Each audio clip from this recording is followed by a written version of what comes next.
Okay, so I made a video recently about a time when I felt like the mind had totally detached and I felt like I was just in flow. And I don't know if I mentioned in that video, so I'm going to mention it here, but I had done a lot of kind of manifestation stuff before then, like probably a lot of people watching all these manifestation videos on YouTube, and I kind of did a period of it, but I found actually that it made me more, like it made me hold on to the manifestation. Like I was never in that letting go state.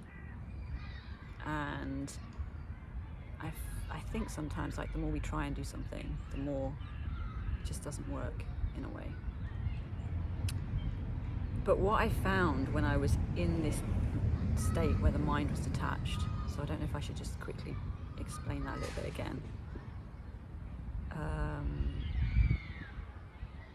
So usually with the mind, it's like it's as if we are wearing our thoughts and we are the thoughts. And sometimes we can, if we make the effort to consciously look at our thoughts and say, oh, actually, I don't really want to believe that thought, then we can do that. But this was like a permanent state of not believing any of the thoughts and not having to do it through effort. I kind of went through about a 3-month period of this. And within that period, there was this kind of, it just felt like everything was in flow. And there was an underlying peace that was happening. And everything that I had thought about life before, it was as if I had made life so difficult, and actually it was just so easy. And there was a sense that there was nobody doing anything as well, so it was kind of like, just felt like everything was just coming out of the body rather than going to the mind and making a story up about what was happening. So there was, it just felt like total flow, total freedom. But what I realized in this time about manifestation was that it was like I was in a boat going down a river and I had these oars, and there was kind of somebody believing that it was like somebody was trying to manipulate which way the boat went, you know. It was like, oh, if I move this boat this way, if I move this oar this way, I'll move this way, and that's the way I want to go. Or I can maybe move this boat this way and I'll go this way instead. But what I came to realize when I was in this period of being detached from the mind was that I was just the flow of the river itself. And that I had just been trying to manipulate something.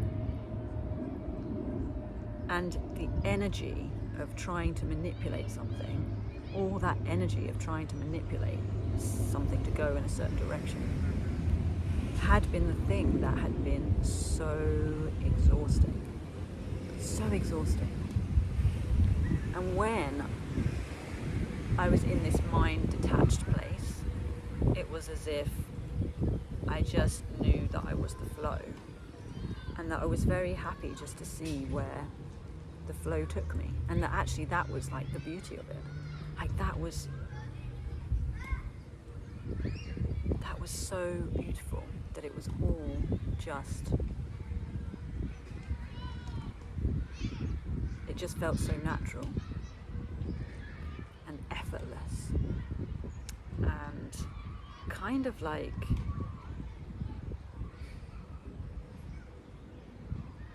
I don't want to say exciting, maybe exciting, but like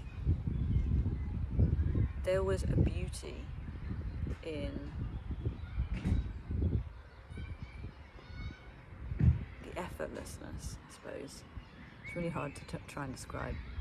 There was a beauty there was a relaxation in everything. And there was this underlying acceptance that no matter what happened was okay. So that was, I think, the really relaxing part, that everything had been okay.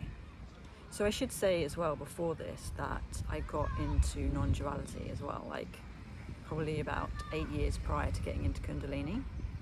And maybe in the beginning I didn't really see myself as if I was on the enlightenment path. And I think there was even a part of me for a good 3 or 4 years where I just wanted to get on with the rest of my life. I didn't really want to be. But some other part of me would go online and watch all the non-duality videos, and just, usually when I'm into something I get really into it. I never really do it by halves.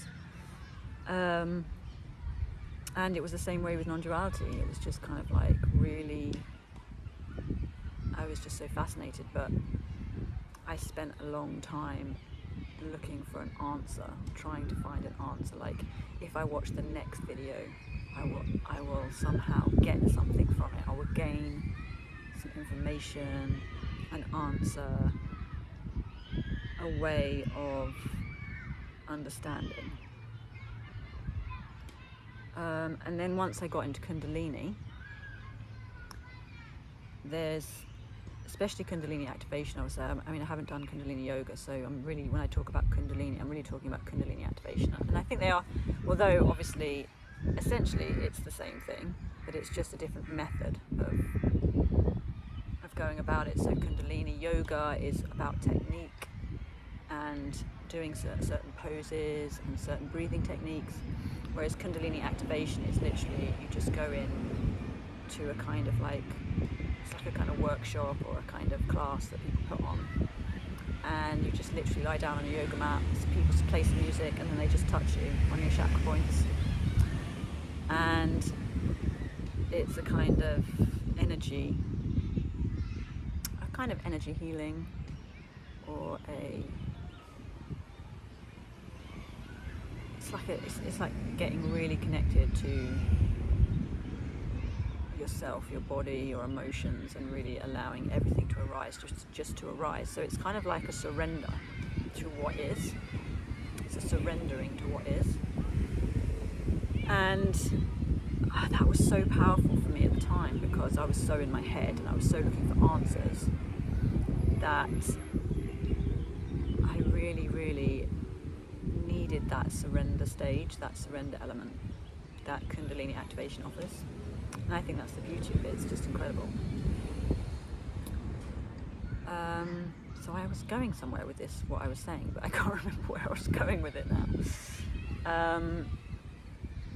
So I was talking about, this detached mind state. Oh God, don't you just hate that when you lose your point of reference? Let me think.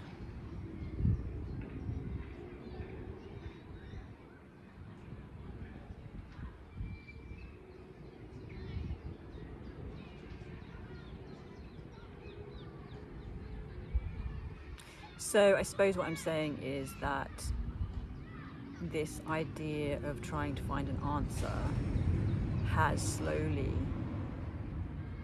started to disappear, because I have surrendered more into what is. And through surrendering to what is, I then had this 3-month, I don't really know what I'm calling it, whether I'm calling it a glimpse or whether it's a kind of deepening more into like an awakening or something. I don't really know.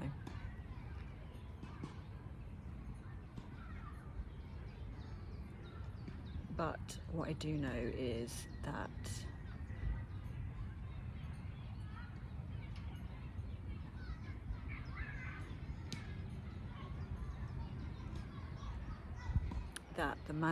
but trying to manifest things, not that there's anything wrong with that, but I've seen now the effortlessness of, essentially they're not really being a doer, someone who is doing everything.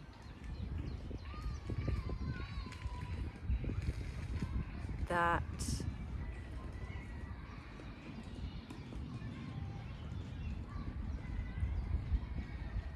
it's probably going to change the way I think about manifestation. And I mean, don't get me wrong, there still might be things I want to try and manifest. That might still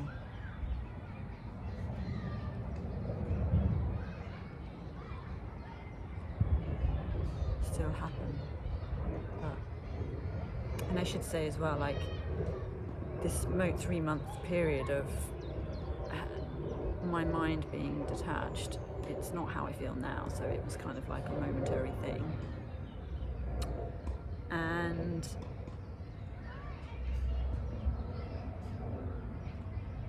But it has maybe given me a kind of deeper insight into what people were talking about when it came to all of the stuff that I was looking at through non-duality. Because people would talk about this stuff and I would just be like, I could kind of go into my experience and see that thoughts were just happening and all of this, but when the mind just became totally detached, it was just so obvious. It was subtle, but obvious that that I was experiencing something everybody had been talking about through non-duality.